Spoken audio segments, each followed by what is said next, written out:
Why did you ask that question? The thousand years from now? No, not the 1,000 year. The gods the must be crazy. I mean, yeah, why the isolated islands? yeah. Okay, Why did you ask that? I was going with that to think about coming back in 1,000 years. We would have been on you would have been on an island for 1,000 years.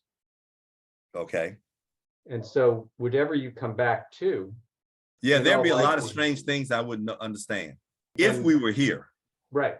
And if we were here with the way things are progressing, will we need bodies? Or will we just be minds in jars? Or will we just be a network connecting? I mean, the way things are progressing so rapidly, does the human body need to exist? Oh my God. You have really become esoteric now. I know, I'm going off the deep end. Yeah. Welcome to Peter and Phil's Courageous Conversations, a podcast addressing race relations and social issues in hopes that you'll be inspired to do the same. Now, let's begin our conversation with your hosts, Dr. Peter Weinstein and Dr. Philip Nelson.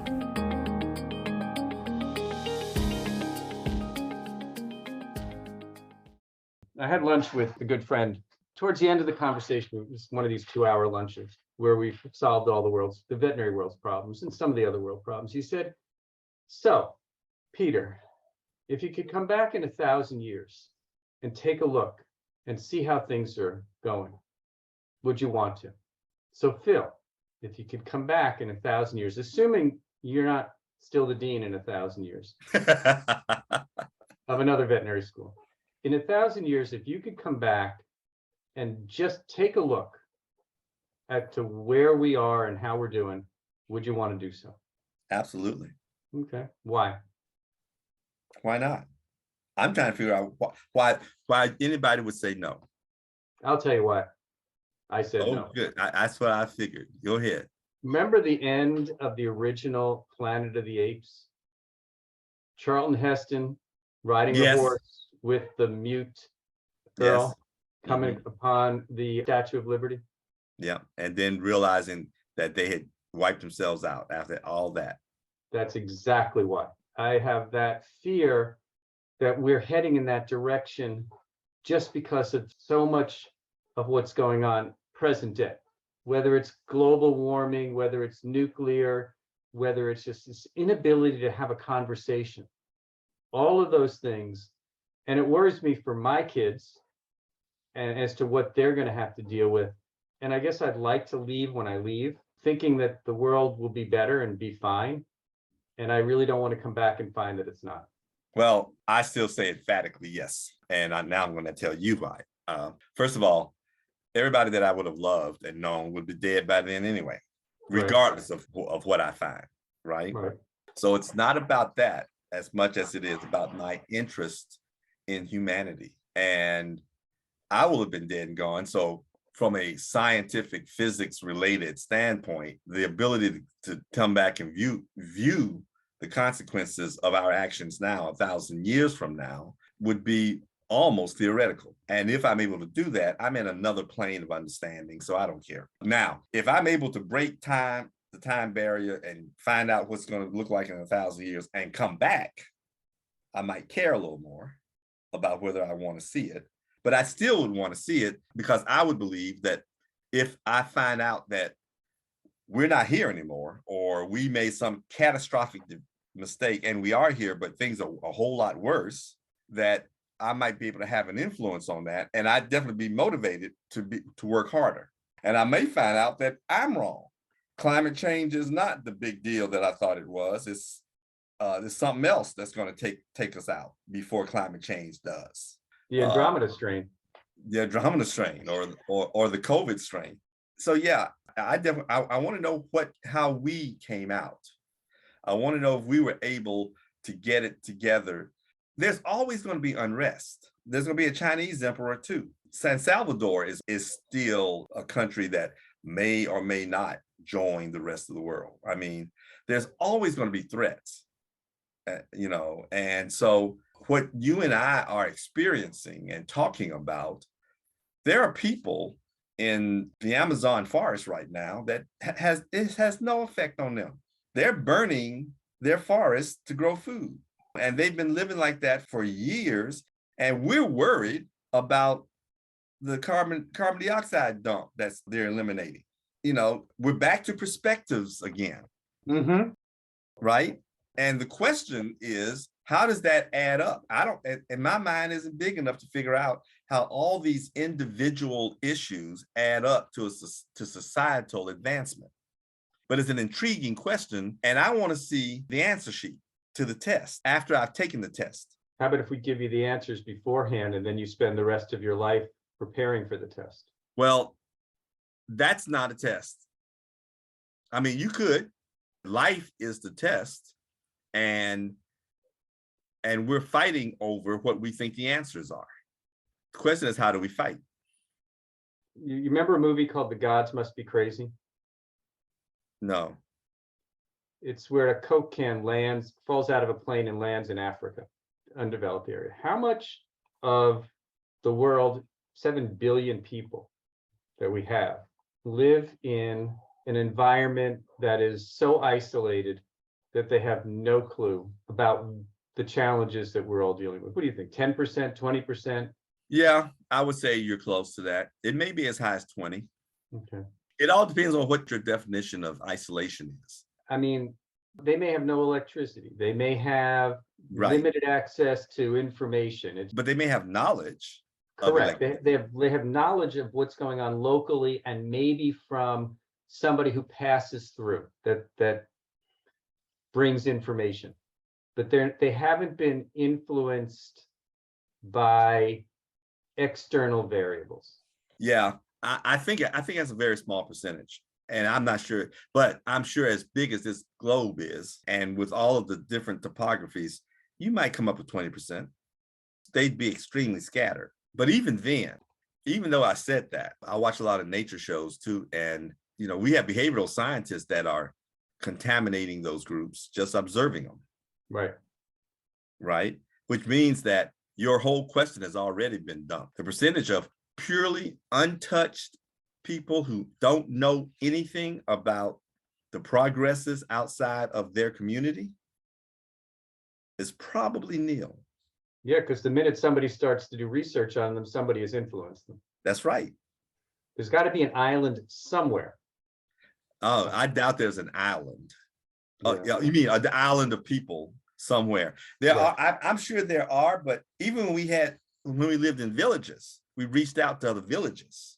You would have to take a physical island that is isolated. Yes, and without satellite, I find it hard to believe we can't find that there's an island that we don't know about. Now, we may not have visited it, but if we had discovered the Galapagos Islands, where there's nobody living, and then protected it because nobody wants to live there anyway. If there's an isolation, it's in a forest, or deep in a forest that we haven't gotten to yet. That doesn't mean hikers haven't gone through, and show them a camera, right, so they could take a picture. Who'd have thought how many people would have climbed Mount Everest? Right. And the number of people who have died trying to climb Mount Everest. Why did you ask that question? The 1,000 years from now? No, not the 1,000 year. The gods must be crazy. Why the isolated islands? Yeah. Why did you ask that? I was going with that to think about coming back in 1,000 years. You would have been on an island for 1,000 years. Okay. And so whatever you come back to. Yeah, there'd be a lot of strange things I wouldn't understand if we were here. Right. And if we were here, with the way things are progressing, will we need bodies? Or will we just be minds in jars? Or will we just be a network connecting? The way things are progressing so rapidly, does the human body need to exist? Oh my God. You have really become esoteric now. I know. I'm going off the deep end. Yeah. You're a sci-fi person. I just figured I'd throw this out at you. Yeah, well, I haven't seen our physical nature change that much in 1,000 years. No. We've been here 20,000. We've been taking history for 2,000 years, and our bodies have not changed to the point that we think we're going to become ephemeral. Right. But our minds have changed. Our minds have changed, yes. But that's not going to happen in 1,000 years. If it happens, we're talking, I think we'd be on another planet. Let's just put it that way. Well, by 1,000 years from now, there'll probably be 30 billion people trying to survive on this planet. Yeah, which I means know. we better be on another planet. Well, there are a lot of reasons why we need to be on another planet. Yeah. You know, we only have about 1 or 2 billion years before this planet is destroyed. Well, 1 or 2 billion years before the planet gets destroyed. But what about the people on the planet and I know. the self-destructive nature that we currently are I'm in? just saying, even if you solve that problem, Yeah. right? And so that's why the advances in physics are so important to us as a society. But it's also why the conversation is so important to us, because it's important to our future. Are you in Jackson right now? I mean, I forgot whether you were heading out towards toward the south this week or not. No, I'm not. Yeah, because you talked about the past, now, and the future. Yeah. And I've been listening to a lot of Casey Kasem's American Top 40 as I ride my bike. Uh-huh. Because it's totally mindless, but it's like I'm listening to music from 1984, 1978, 1988. It's amazing. You know, I'm doing the same thing, but I'm doing it. Nicole bought me one of those for Christmas. She bought me one of those combination media Yeah. things so that I could play my albums. Yes. And I've got this great stereo system that I had to take apart because they bought me a big TV years ago, and I never put it back. I never had time to put it back together. But I have this huge library of albums that I don't listen to because everything's online now. Right. Right. But I miss being able to hear the music I want to hear. And I'm not buying digital, and partly because I kind of miss the static of an album. Anyway, I'm listening to the same genre you're listening to just because that's when I grew up. So where I was going with that is the fact that all of a sudden there's music that was top 40 music that I never heard before. Because like you now, in the last 15 years, you're so busy being busy Yes. that you lose track of what's going on around you. I mean, there's part of the 80s, 1982 to 1986, when I was in veterinary school, that I don't believe existed. And things happened. Yes, I did go to Farm Aid 1 because it took place on campus at the University of Illinois. And yes, I watched Live Aid on TV, and I watched the 1984 Olympics on TV and on VHS because I was working and the stuff was going on. But there's music. And then the next phase is when I opened my own hospital. And I was too busy with that to know what music was about. How much of the last X number of years have we lost the past that we're trying to think about now so we can project the future? And as you watch TV shows of the 80s, of the 70s, it's like, oh, how did I miss that? When was it on? You know, episodes of Seinfeld, episodes of Friends. I remember All in the Family, and it's like, yeah, all of these reruns are available on TV. And it's like, I grew up watching those and you couldn't watch the reruns. Now I watch them and it's like, how did we get away with that? Yeah, now you can binge. Yeah. It's, as you talked about earlier, the past now is looking back and saying, oh, I didn't know. I forgot. I missed it. Yeah, well, that's not what I meant to do. That's not what I want to do when I say I want to reflect. Mm-hmm. And I don't perceive it the same way. I don't see it as a loss. I don't. I think everybody lives their lives in different windows, you know, and I tell my students that their development doesn't stop just because they've graduated from high school or from college or from vet school. The window shutters change as they go through major events in their lives. And I challenge them in different areas. First, I'm challenging them to become good scientists. And I'm challenging them to become moral healthcare givers. And I'm challenging them to become value-based human beings. And I'm challenging them to give back to society. And then after a while, you can see the strain of the challenges. And you have to say, oh, I forgot, you can't do it all at once.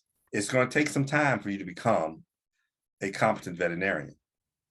It's going to take some time for you to become a compassionate veterinarian and applying your humanistic values. It's going to take some time to give back to society, because it's going to take some time for you to develop to the point where you have something to give. It's going to take some time for you to become secure enough in your own skin and in your own situation to donate time to society. Don't feel guilty of that, and don't feel as if you lost something because you missed something while you were preparing for the future.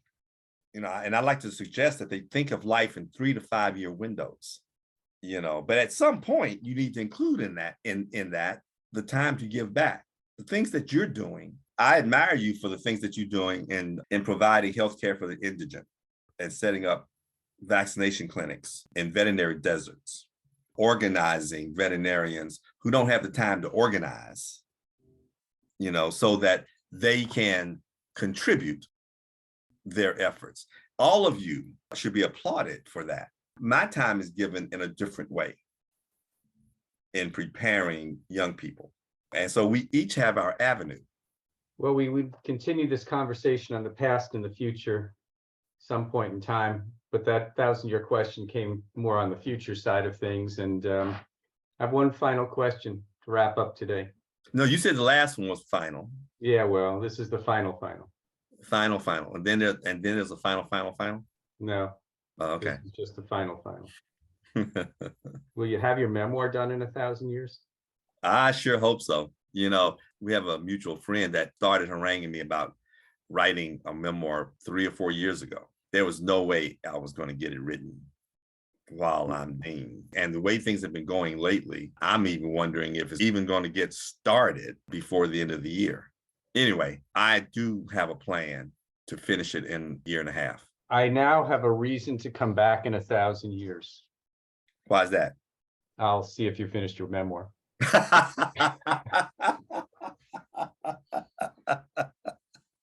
That's good. Okay. It's watermelon time. Peanut butter and jelly time. Yes, it is. I'm going to end the conversation with, again, a thank you to Nationwide and a thank you to Dr. Phil, the one who's got hair. And we will catch up with you listeners again sometime. So thanks very much. Don't let Dr. Weinstein fool you. He's the one that goes to the barber once a month and has to delay our podcast. And I too want to thank Nationwide for their support. And I want to thank all the listeners who have stuck with us. And please send us your comments. Yeah. And go to our webpage. peterandphil.com. All right.